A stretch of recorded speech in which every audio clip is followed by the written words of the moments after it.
The Nigerian police has finally paraded 10 suspects in connection with the molestation and sodomization of 3 women in Ejigbo. Security men and market officials sodomized and beat the women for allegedly stealing pepper at the Ejigbo Central Market in Lagos. One of the women later died. Some of those arrested include leader of the market, Isiaka Waidi, said to be the mastermind of the act, Haruna Abdullahi, Buhari Yusuf, and 7 others. Public Relations Officer Frank Mba said the force was still on the lookout for 4 other suspects who played critical roles in the torture of the women. One of the challenges we are having right now is the fact that we are yet to get the pictures of the suspects. We are appealing to Nigerians. You might have gotten their pictures because they used to be your friends. You might have it in soft copy on your phone. You probably might have known them because you belong to the same religious organization. Even if it is a group photograph that you took with them in the time past, if you bring it to us, we can isolate their own personal picture from the crowd and blow it up. When we get these pictures, we'll be ready to put them on newspapers, we'll be ready to put them on TVs, we'll be ready to put them online, and it will make the search process much more easier. So for us, we are committed to getting them and definitely we will get them. Mba also said the suspects would sure have their day in court, where they would face charges ranging from extortion to assault and murder.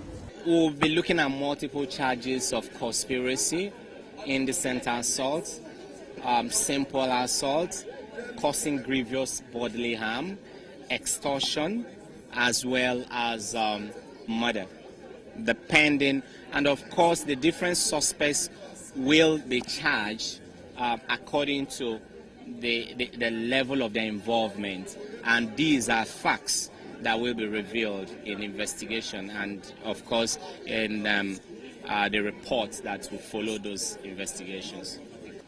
The Lagos Office of the Public Defender has since taken over custody of the victims while investigation was in progress. Director General Omotala Rotimi tells us how challenging the journey had been. Lagos State government had actually taken the victims into custody, and we have been protecting them since. Lagos State have been taking care of them and feeding them and everything.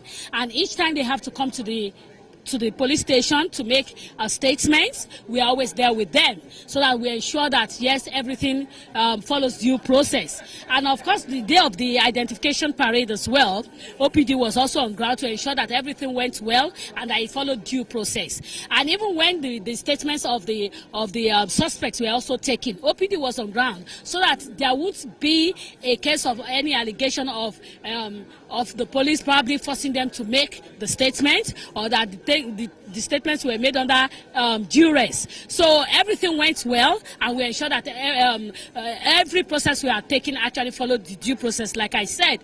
And as of today, just like what you have seen, is giving the public an update of what OPD had done, what Women Arise had done, what the police had done concerning this. And at this stage now, where we are now is that the investigation is still ongoing. As per, there's about 4 more suspects that still has to be apprehended. But then, that notwithstanding, it does not stop the police from taking the case to court. President Women Arise for Change Initiative Joe Dumaki, who had spearheaded the probe into the case, expressed satisfaction at the progress made by the police and called for the arrest of the remaining suspects. We have painstakingly followed them as they proceed in the investigation, and I can attest to the fact that the police have been up and doing, especially after the directive of the IG. We're here to identify with the victims, to first have an identification parade, and out of the 12 people, they were able to identify 10, and then the second time the same process. This is the 3rd time that is going to be publicly shown. I want to say that the police have been able to progress, but we need to appeal to the general public the police will also use all their intelligent networks to fish out the remaining 4 beasts walking on 2 legs, because they played critical role. Those that were seen in the clips, the ones that were putting on t-shirts, the ones that were putting stick in the woman, and we want to appeal, apart from the Ejigbo people, apart from the citizens, that at one point in time they are seeing these people around the vicinity.